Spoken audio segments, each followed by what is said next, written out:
Hola, ¿qué tal? Mi nombre es Marlene Nayeli Cerda Ríos. Soy estudiante de Derecho de la Universidad Virtual del Estado de Guanajuato, con matrícula 22003299. Actualmente me encuentro cursando la materia en Derecho Procesal Penal y me encuentro asesorada por el licenciado Marco Eduardo Padilla Martínez. Por lo que el día de hoy, jueves 9 de mayo, les estaré presentando mi reto número uno, titulado ¿Cuáles fueron los antecedentes latinoamericanos de la reforma constitucional mexicana? En este reto se nos solicita que brindemos respuesta a una serie de preguntas después de haber dado previa lectura a la revolución en el proceso penal latinoamericano del autor Máximo Langer. Por lo que, sin tener más por agregar, me dispongo a presentarles las interrogantes de este reto, acompañadas, por supuesto, por su debida respuesta. La pregunta número uno nos dice: ¿a qué se refiere el autor cuando afirma que las reformas en materia de justicia penal se difundieron desde la periferia? Ah, en el caso de lo que este autor llama difusión desde la periferia, es que las leyes, normas y políticas públicas se difundieron desde países centrales a países periféricos o a otros países semiperiféricos. Es decir, que se refiere a que las leyes, normas y políticas públicas se difunden o pasan de países desarrollados a países en desarrollo, del norte al sur o de oriente al occidente. Aunque cabe mencionar que Langer, en su trabajo presentado, nos menciona que las reformas en materia de justicia penal se difunden desde periferia porque son leyes, normas y políticas públicas que se difunden desde países periféricos centrales a países centrales o a países periféricos, es decir, a países, se difunden de países que son o que están en desarrollo hacia los países que ya están desarrollados o que están en el proceso del mismo. La difusión de la periferia puede ocurrir o ser solicitada por muchos factores que varían dependiendo del caso estudiado, aunque algunos posibles factores incluyen problemas, procesos políticos y sociales comunes y shocks externos comunes, lo que facilita la difusión y aceptación de las reformas en materia de justicia penal. En contraste, en el caso de lo que este trabajo llama difusión desde la periferia, las leyes, normas y políticas públicas se difunden desde países periféricos a países centrales o a otros países semiperiféricos. Pasando a la segunda interrogante, la cual nos menciona, o nos cuestiona en este caso: ¿qué distingue a los códigos inquisitivos a los códigos acusatorios en América Latina o en Latinoamérica? Dentro del proceso, dentro del término acusatorio, según Langer, este se referirá a procesos penales que son orales y públicos.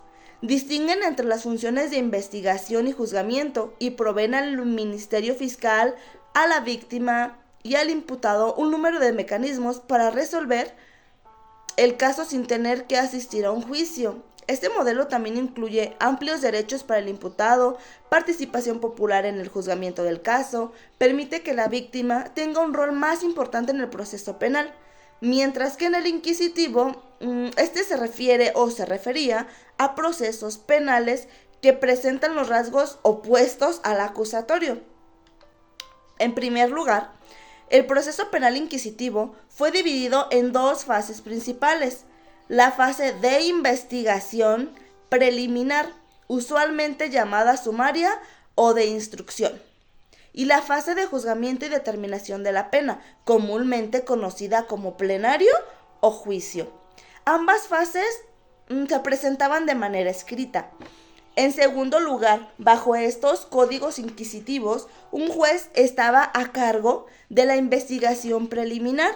De este modo, el juez tenía al mismo tiempo el rol de investigador y el rol de juzgamiento durante esta etapa. La investigación preliminar era de naturaleza muy inquisitiva, es decir, que era secreta para el imputado y su abogado, al menos hasta cierto momento predeterminado, y los derechos del imputado eran muy limitados durante esta fase. el imputado no tenía derecho a estar presente durante la recolección de elementos de prueba.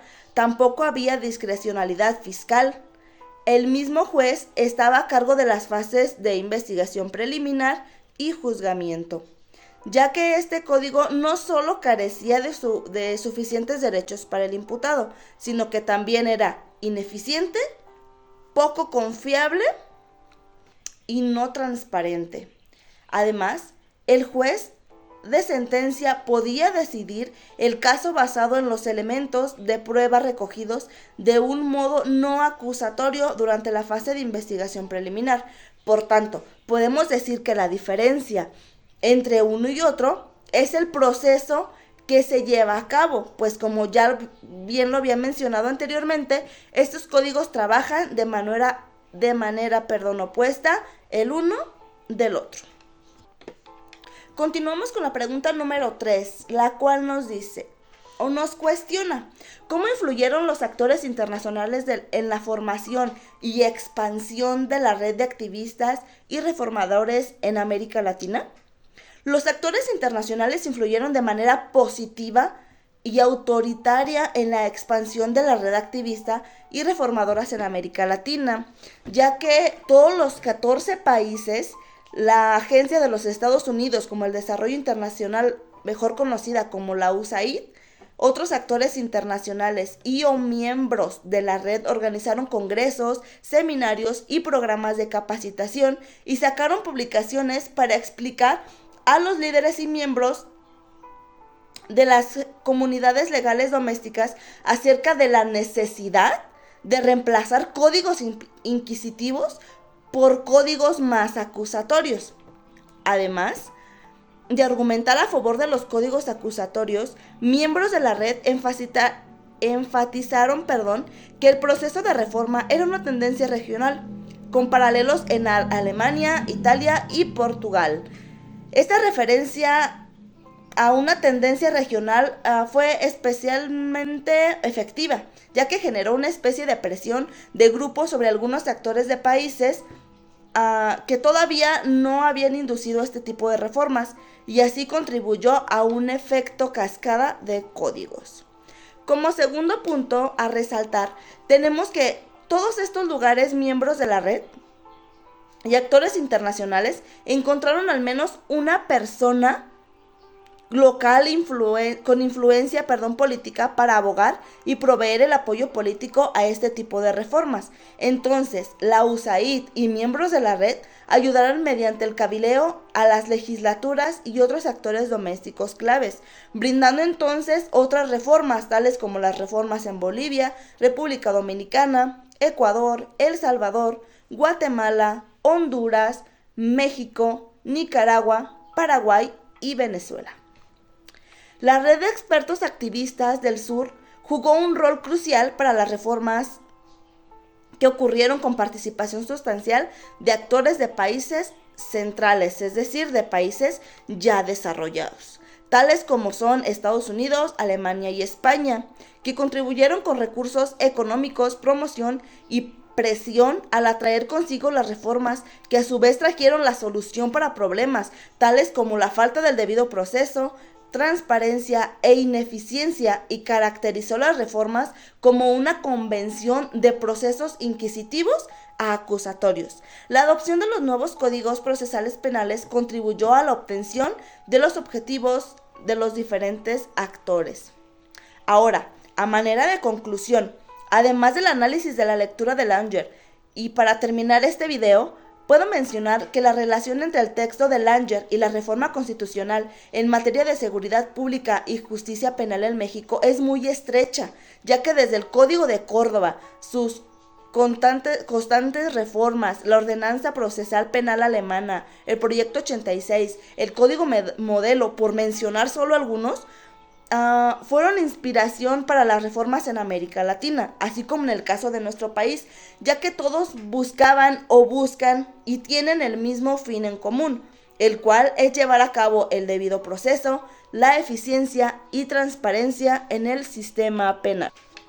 En 2008, México se unió a la ola de reformas procesales penales latinoamericanas, Otros cambios consistieron en reconocer más derechos a los imputados frente a la policía y durante la investigación preliminar, introducir el principio de discreción fiscal, permitir mecanismos de negociación y resolución alternativa de conflictos y expandir el rol y protección de las víctimas. La reforma constitucional mexicana incluyó básicamente al sistema procesal penal acusatorio mecanismos alternativos de solución a controversias, modelos de reinserción social y judicialización de sanciones penales.